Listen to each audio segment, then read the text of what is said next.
I've got a shirt here, and it's a white shirt, and it looks reasonable, and this is what people are like. This is what people are like. And they think they're pretty good, but when the Lord Jesus came along, he was like this.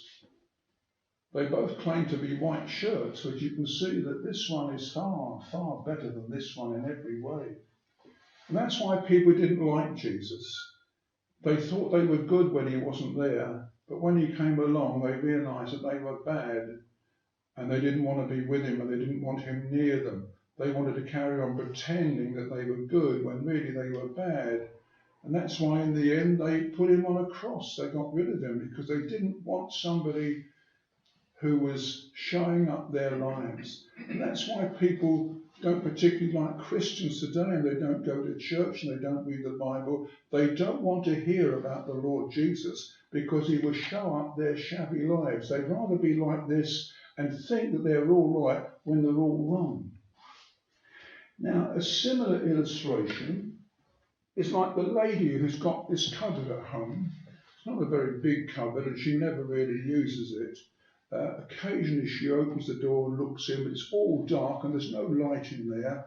And she says, well, it's not too bad, it's not too bad. But one day she decides to use a torch, and she puts the torch into the cupboard, and then she sees that it's really bad. There's cobwebs, there's loads of filth and horrible stuff in there, even creepy crawlings in there. She didn't realise until the light was switched on. And again, that's like people's lives.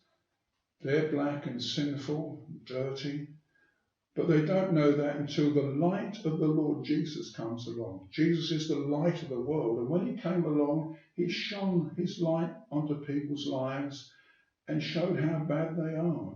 And that's why they didn't want Jesus, they didn't want the light, and it's the same today. People don't want to think about the Lord Jesus, don't want to talk about the Lord Jesus. They don't want any light in their lives. They want to not only continue being bad, but pretend that they're being good. And so I hope that some of you boys and girls listening to that understood it, and that you might want to change your life to be clean, to be cleansed in the blood of Jesus Christ, and to be more like him in the days to come.